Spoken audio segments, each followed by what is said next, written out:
آپ نے سنا ہوگا حضور نے سورہ رحمان کے بارے میں فرمایا ہے، سورۃ الرحمن عروس القرآن، یہ سورہ رحمان جو ہے یہ قرآن کی دلہن ہے۔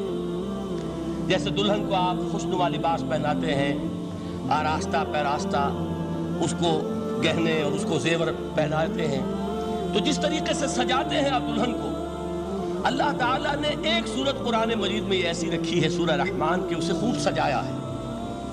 اس میں الفاظ کا در و بست، اس کا اپنا ایک ڈیوائن میوزک ہے۔ میوزک یہ لفظ جو ہے آپ حیران نہ ہو کہ میں یہ کوئی شاید توہین کر رہا ہوں قرآن کی، حضور نے یہ لفظ استعمال کیا ہے۔ تغنو، اس قرآن کو اچھی سے اچھی خوشلحانی کے ساتھ پڑھو۔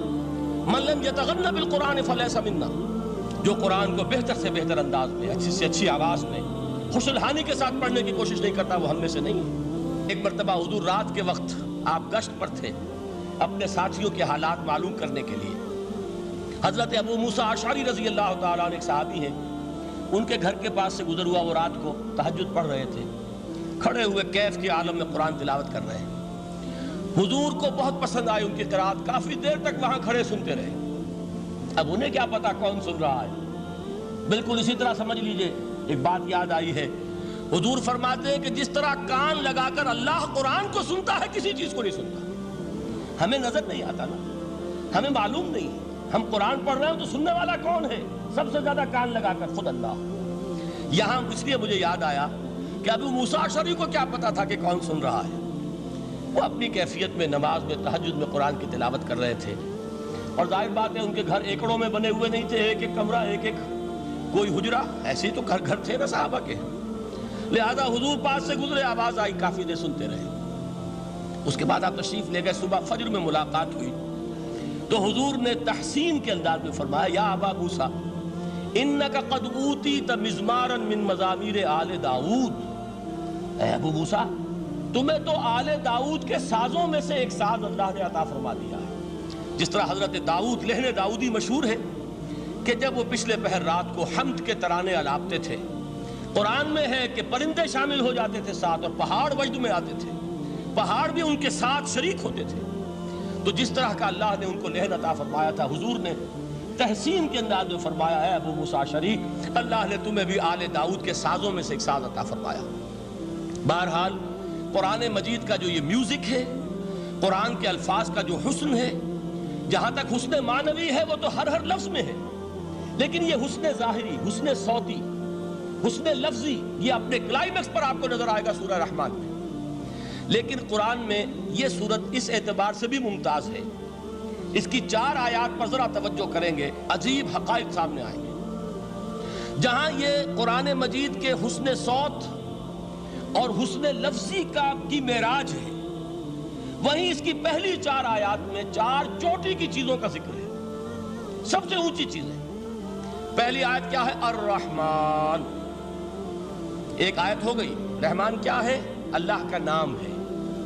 کبھی آپ نے غور کیا اللہ کے ناموں میں سب سے پیارا نام کون سا ہوگا؟ رحمان۔ کیوں؟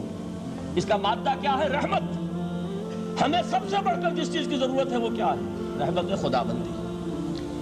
نام اچھی طرح سن لیجئے اس حضور کے قول کو۔ حضور فرماتے کوئی شخص جنت میں مجرد اپنے عمل کی بنیاد پر داخل نہیں ہو سکے گا جب تک کہ رحمت خداوندی دستگیری نہ کرے۔ کسی صحابی نے بڑی ہمت اور جرأت کا ثبوت دیا کہ پوچھ لیا، کیا حضور آپ بھی؟ جب آپ نے فرمایا کوئی شخص داخل نہیں ہو سکتا جنت میں محض اپنے عمل کی بنیاد پر جب تک کہ رحمت خداوندی جو ہے وہ دستگیری نہ فرمائے۔ پوچھا گیا کیا آپ بھی؟ آپ نے فرمایا ہاں میں بھی۔ آپ انداز کیجئے کہ اگر محمد الرسول اللہ بھی رحمت خداوندی کے ضرورت مند ہوں تو تاب دیگراں چہ رسد، ہماری تو سب سے بڑی ضرورت رحمت خداوندی ہے۔ اب یہ رحمت جو ہے قرآن مجید میں اللہ تعالیٰ کی یہ شان 2 الفاظ کے ذریعے سے آتی ہے، رحیم اور رحمان۔ اور کوئی مادہ نہیں ہے جس سے 2 نام بنتے ہوں اللہ کے، لیکن یہ مادہ ہے واحد رحمت کا کہ جس سے رحمان بھی ہے رحیم بھی ہے۔ رحیم صفت مشبہ ہے، رحمت دائم ہو جائے گی، مستقل ہوگی تو رحیم کہیں گے، اور رحمان اس میں رحمت کی ہے وہ شان ہے کہ جیسے ٹھاٹھے مارتا ہوا سمندر ہو، ہیجان کی کیفیت، طوفانی کیفیت، رحمت خداوندی کا طوفانی جوش، وہ ہے رحمان۔ آپ تو رہتے اس علاقے میں ہیں، آپ کو معلوم ہے عرب اگر بھوکا مرا جا رہا ہو تو کیا کہے گا؟ انا جوعان۔ پیاسا مرا جا رہا ہو انا عطشان۔ بہت غضبناک ہوگا غضبان، غضبان آصفہ قرآن میں آیا، بہت غضبناک۔ رحمان جس کی رحمت جو ہے جوش میں ہے، ٹھاٹھے مارتے ہوئے سمندر کے مانند۔ تو یہ اللہ تعالیٰ کے ناموں میں سب سے پیارا نام۔ اب آگے چلیے، الرحمن علم القرآن، رحمان نے قرآن سکھایا۔ رحمت خداوندی کا سب سے بڑا مظہر، رحمان کی رحمانیت کا سب سے بڑا مظہر قرآن ہے۔ ان میں جو منطقی ربط ہے اس کو سمجھتے جائیے۔ اچھا آپ یہ سوچئے، جو علم بھی انسان کو حاصل ہوا وہ کس نے دیا؟ اللہ نے۔ سائنس کا علم کس نے دیا؟ اللہ نے۔ علم آدم الاسماء کلہا، وہ علم الاسماء جو حضرت آدم کو دے دیا گیا تھا ازل میں، یہ اسی کا ظہور ہے، یہ اسی کی ایکسفولیشن ہے جو ہو رہی ہے اور ہوتی رہے گی ابھی۔ اور دوسرے علم ہے وہ کس نے دیا؟ اللہ نے دیا۔ لا یحیطون بشیء من علمہ الا بما شاء، مخلوق میں سے کوئی اللہ کے علم میں سے کسی شے کا احاطہ نہیں کر سکتا مگر وہ جتنا اللہ دینا چاہے۔ لیکن یہ کہ تمام علوم میں چوٹی کا علم قرآن۔ نوٹ کرتے جائیے، اب چوٹی کی چیزیں جمع کیجیے۔ اللہ کے ناموں میں چوٹی کا نام رحمان۔ اللہ نے جو کچھ انسان کو سکھایا اس میں چوٹی کا علم قرآن۔ خلق الانسان، انسان کو پیدا فرمایا۔ سوال یہ کہ حیوانات کو کس نے پیدا فرمایا؟ آسمان کس نے پیدا کیے؟ زمین کس نے پیدا کی؟ فرشتے کس نے پیدا کیے؟ کیا مطلب خلق الانسان؟ اس کی تمام مخلوقات میں اس کا کلائمیکس، اس کی تخلیق کی معراج، اس کے تخلیق کا نقطہ عروج انسان ہے۔ یہ ہے کہ جو مسجود ملائک بنا ہے۔ وَلَقَدْ كَرَّمْنَا بَنِي آدَمَ وَحَمَلْنَاهُمْ فِي الْبَرِّ وَالْبَحْرِ وَرَزَقْنَاهُمْ مِنَ الطَّيِّبَاتِ وَفَضَّلْنَاهُمْ عَلَى كَثِيرٍ مِّمَّنْ خَلَقْنَا تَفْضِيلًا۔